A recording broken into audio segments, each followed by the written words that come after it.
আসসালামু আলাইকুম সুপ্রিয় দর্শক, একটি খবর হচ্ছে ইসলামী ব্যাংক থেকে সরে দাঁড়াচ্ছে আরেক স্পন্সর পরিচালক।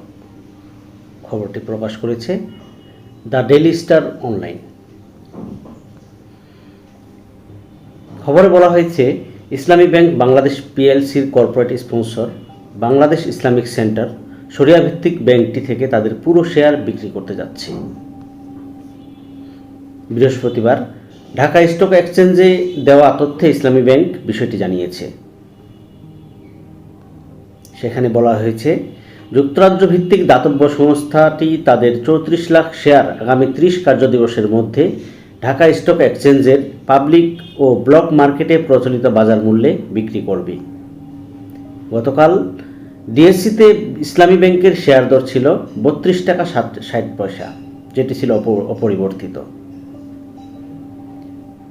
2017 সালে এস আলম গ্রুপ দায়িত্ব নেওয়ার পর থেকে স্পন্সররা ব্যাংকটি ছাড়তে শুরু করে। এরপর থেকেই বাংলাদেশের সবচেয়ে বড় শরিয়া ভিত্তিক ব্যাংকটির আর্থিক অবস্থা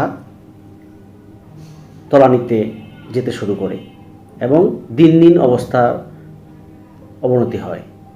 এর আগে গত বছরের জুনে রাষ্ট্রায়ত্ত প্রতিষ্ঠান investment corporation of Bangladesh ICB তাদের শেয়ার বিক্রি করে দেয়। তার আগে আরেক অন্যতম স্পন্সর মুস্তফা আনোয়ার 2022 সালের শেষের দিকে তার 2,26,332টি শেয়ারের মধ্যে 2,26,000 শেয়ার বিক্রি করেন। একটু হাস্যকর বটে, 2,26,332টির মধ্যে 332টি ছাড়া 2,26,000 শেয়ার তিনি বিক্রি করে দিয়েছেন।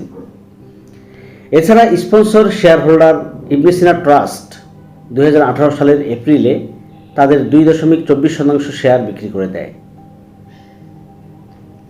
গত বছর ইসলামিক ডেভেলপমেন্ট ব্যাংক তাদের পরিচালকের পদ প্রত্যাহার করে নেয়। 2014 সালে বাহরাইন ইসলামিক ব্যাংক তাদের সব শেয়ার বিক্রি করে দেয় এবং দুবাই ইসলামিক ব্যাংক 2015 সালের একই পথ অনুসরণ করে।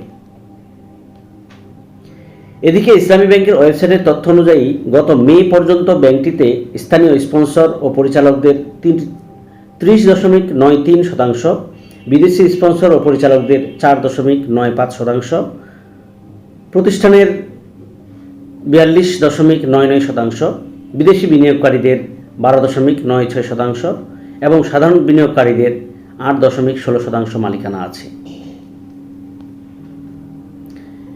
একটি ব্যাংক, সফল একটি ব্যাংক, বাংলাদেশের ইতিহাসে বেসরকারি খাতের এই ব্যাংকটি সবসময় শীর্ষেই ছিল।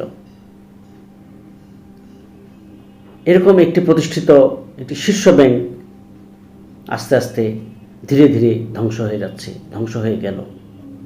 এটা অবশ্যই ভাববার বিষয়। একটি ব্যাংক ধ্বংস হয়ে যাওয়া মানে বাংলাদেশের অর্থনীতি ধ্বংস হয়ে যাওয়া, মানে বাংলাদেশের অর্থনীতির যে কী অবস্থা তার প্রমাণ এই ব্যাংকগুলির অর্থনৈতিক দুরবস্থা। সঙ্গে থাকার জন্য ধন্যবাদ।